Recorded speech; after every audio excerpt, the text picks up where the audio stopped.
তাপপ্রবাহের হাত থেকে আপাতত মুক্তি পেয়েছে বাংলা। দক্ষিণবঙ্গের সর্বত্র কিছুদিন আগে পর্যন্ত তাপমাত্রা 40 ডিগ্রির গণ্ডি ছাড়িয়েছিল, কোথাও কোথাও পারদ উঠেছিল 45 ডিগ্রি পর্যন্ত। তবে গত দুদিনে রাজ্যে যে বৃষ্টি হয়েছে তাতে এক ধাক্কাতেই তাপমাত্রার পারদ অনেকটাই নেমেছে এবং আগামী শনিবার পর্যন্ত দক্ষিণবঙ্গে বৃষ্টির পূর্বাভাস রয়েছে।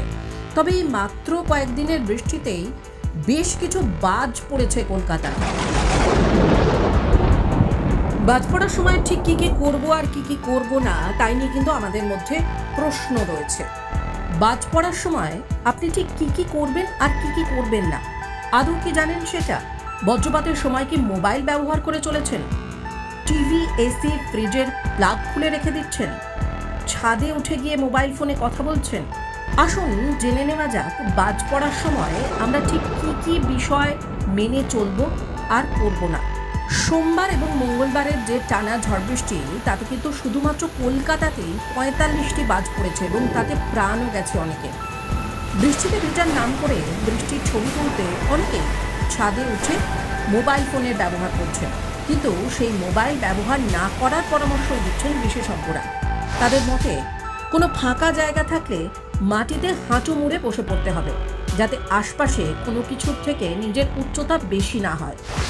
ঝড় বৃষ্টির মধ্যে উঁচু বাড়ি, বহুতল বা গাছের আশপাশ থেকে সরে আসতে হবে। দ্রুত কোনো পাকা ছাদের নিচে আশ্রয় নিতে হবে। মনে রাখতে হবে ফাঁকা জায়গাতেই সবসময় বেশি বাজ পড়ে। কিন্তু মোবাইল ফোনের ব্যবহার নিয়ে একটা প্রশ্ন থেকেই যাচ্ছে। বেশ কিছু বিশেষজ্ঞ বলছেন, আমরা যদি বৈজ্ঞানিকভাবে দেখি তাহলে মোবাইল ফোন সিগন্যালের জন্য রেডিও তরঙ্গ এবং বৈদ্যুতিক চৌম্বক তরঙ্গ ব্যবহার করে। এমন পরিস্থিতিতে আমরা বলি যে এই তরঙ্গগুলির মধ্যে দিয়ে বিদ্যুৎ কখনোই যেতে পারে না, অর্থাৎ এই রেডিও তরঙ্গগুলি বিদ্যুৎ হয়ে কখনোই আপনার ফোনে পৌঁছতে পারে না, এগুলি বিদ্যুৎ পরিবাহী নয়। তাই বলা যেতে পারে বজ্রপাত কখনোই মোবাইল ফোনে পৌঁছতে পারে না এবং বজ্রপাতের কারণে মোবাইল ফোন ব্যবহার করা উচিত নয়, এটা অনেকাংশেই ভুল। যদিও আর একদল বিজ্ঞানী বা বিশেষজ্ঞ এই কথা মানতে নারাজ।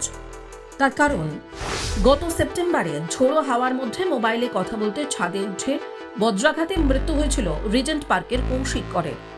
বছর 24-এর ওই যুবকের পরিবার জানায় তার মোবাইল ফোনটা ঝলসে তার পাশেই পড়েছিল। কৌশিক যেখানে দাঁড়িয়ে কথা বলছিলেন সেখানকার ছাদও ফুটো হয়ে যায়। এভাবেও যে কারোর মৃত্যু হতে পারে সে কথা যেন আজও বিশ্বাস করে উঠতে পারেনি তাঁর পরিবার। টাইমস নাও খবর।